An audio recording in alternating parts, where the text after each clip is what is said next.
الحمد للہ رب العالمین والصلاة والسلام علی خاتم النبیین اما بعد فاعوذ باللہ من الشیطان الرجیم بسم اللہ الرحمن الرحیم وَإِذَا قِيلَ لَهُمْ لَا تُفْسِدُوا فِي الْأَرْضِ قَالُوا إِنَّمَا نَحْنُ مُصْلِحُونَ أَلَا إِنَّهُمْ هُمُ الْمُفْسِدُونَ وَلَكِنْ لَا يَشْعُرُونَ۔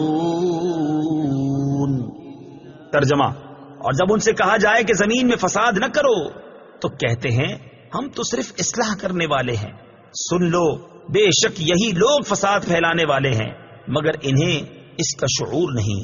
لا تفسدوا فی الارض، زمین میں فساد نہ پھیلاؤ۔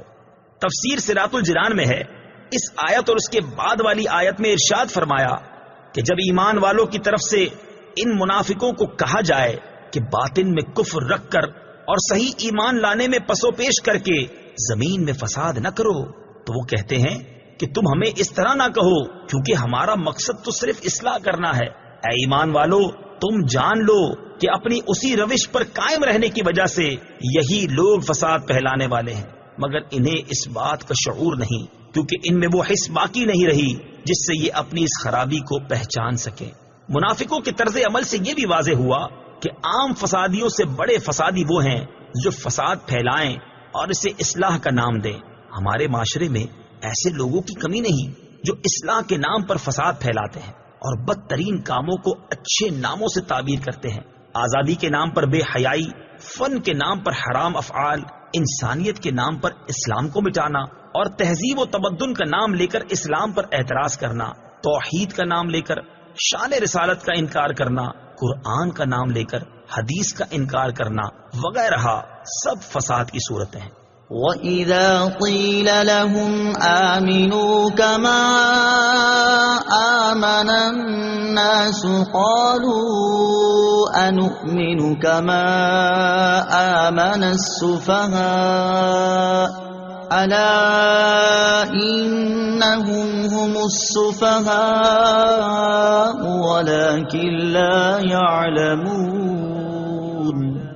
ترجمہ: اور جب ان سے کہا جائے کہ تم اسی طرح ایمان لاؤ جیسے اور لوگ ایمان لائے تو کہتے ہیں کیا ہم بے وقوفوں کی طرح ایمان لائیں؟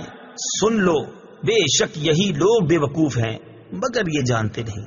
کما آمن الناس، جیسے اور لوگ ایمان لائے۔ تفسیر صراط الجنان میں ہے، یہاں الناس سے صحابہ کرام رضی اللہ تعالی عنہم اور ان کے بعد ان کی کامل اتباع کرنے والے مراد ہیں۔ نجات والے کون لوگ ہیں؟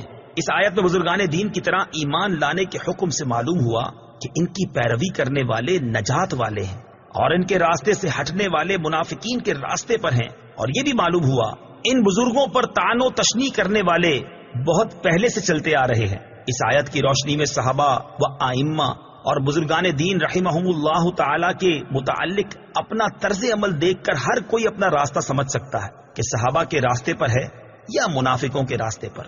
نیز علماء و صلحاء اور دیندار لوگوں کو چاہیے کہ وہ لوگوں کی بد زبانیوں سے بہت رنجیدہ نہ ہوں بلکہ سمجھ لیں کہ یہ اہل باطل کا قدیم دستور ہے۔ نیز دینداروں کو بے وقوف یا دقیانوسی خیالات والا کہنے والے خود بے وقوف ہیں۔ صحابہ کرام کی بارگاہ الہی میں مقبولیت۔ اس آیت سے یہ بھی معلوم ہوا کہ تاجدار رسالت صلی اللہ تعالی علیہ وسلم کے صحابہ کرام رضی اللہ تعالی عنہم اللہ تعالیٰ کی بارگاہ کے ایسے مقبول بندے ہیں کہ ان کی گستاخی کرنے والوں کو اللہ تعالیٰ نے خود جواب دیا ہے۔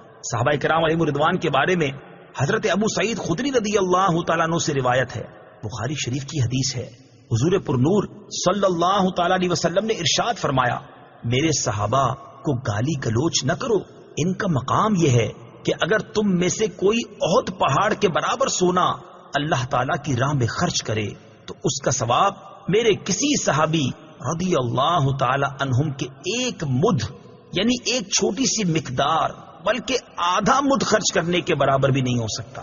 اور اللہ تعالیٰ کے اولیاء کے بارے میں بخاری شریف کی بڑی پیاری حدیث ہے، حضرت ابو ہریرہ رضی اللہ تعالیٰ عنہ سے روایت ہے، حضور اقدس صلی اللہ تعالی علیہ وسلم فرماتے ہیں کہ اللہ تعالیٰ نے فرمایا جو میرے کسی ولی سے دشمنی کرے اسے میں نے لڑائی کا اعلان دے دیا، اس سے ان لوگوں کو نصیحت حاصل کرنی چاہیے جو صحابہ کرام رضی اللہ تعالی عنہم کی بے ادبی اور گستاخی کرتے ہیں اور اللہ تعالیٰ کے اولیاء کے بارے میں غلط عقائد و نظریات رکھتے ہیں۔ صدق اللہ العظیم۔